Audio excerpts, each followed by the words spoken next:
শেখ, আমরা রমাদান মাস পেয়েছি আল্লাহ পাকের যে মাসে, এটি হলো আমলের একটি মাস। এই মাসে আল্লাহ পাকের অঝোর ধারায় রহমত বান্দার উপর বর্ষণ হয়।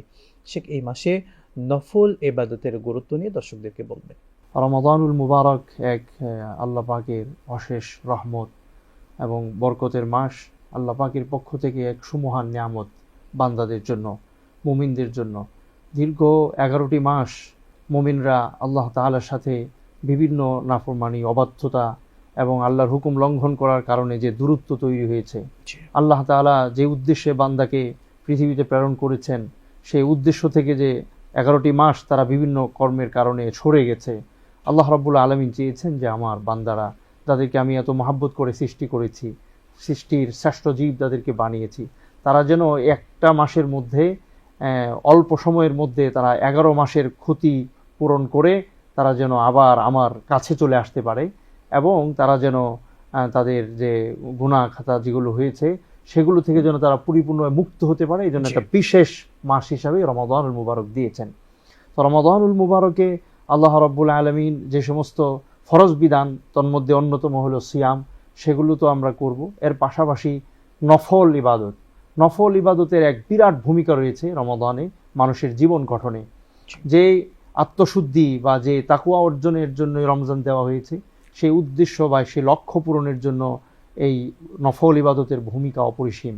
আল্লাহ রাব্বুল আলামিন হাদিসে কুদসিতে বলেছেন, নবী করিম সাল্লাল্লাহু আলাইহি সাল্লাম বলেন, আল্লাহ রাব্বুল আলামিন এটি বলেছেন যে মা ইয়াজালু আবদি ইয়াতাকাররাবু ইলাইয়া বিন নওয়াফিল হাত্তা উহিব্বাহু।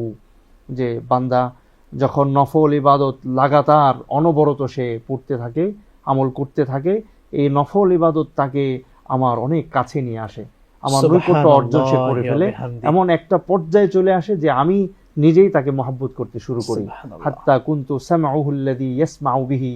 একটা পর্যায়ে নফল পড়তে পড়তে সে যখন আমার ওলি হয়ে যায়, তখন সে যে চোখ দিয়ে দেখে, সেই চোখটা আমার চোখে পরিণত হয়ে যায়। এই পর্যায়ে এসে চলে যায়। অর্থাৎ আধ্যাত্মিকতার উৎকর্ষ যেটাকে বলা হয়, আল্লাহ রাব্বুল আলামিনের সাথে তার সুসম্পর্ক এতটা গভীর এবং সুদৃঢ় হয়ে ওঠে যে আল্লাহ রাব্বুল আলামিনের হাত, চোখ এগুলো সে নিজেই অনুভব করতে পারে। এই পর্যায়ে চলে যায়।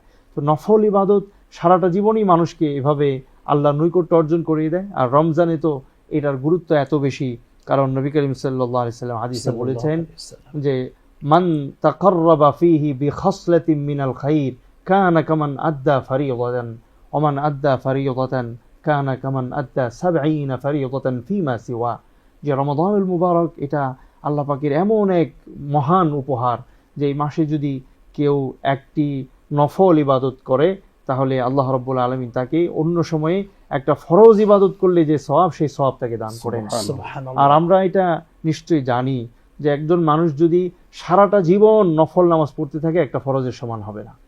আর রমজানই কেবল একটা সুবর্ণ সময়। এই সময় একটা নফল নামাজ যদি কেউ পড়ে, তাহলে একটা ফরজের সমান সওয়াব আল্লাহ তাআলা তাকে দান করেন। একটা ফরজ যদি কেউ আদায় করে, তাহলে 70টি ফরজ আদায় করা সওয়াব আল্লাহ তাআলা তাকে দান করেন। সুবহানাল্লাহ। সুতরাং এই সুবর্ণ সময়ে নফল আমরা যত বেশি করতে পারবো, তত বেশি আল্লাহ পাকের রবের থেকে তত বেশি পুরস্কার আমরা পাবো এবং রবের নিকটবর্তী তত বেশি আমরা হতে পারবো।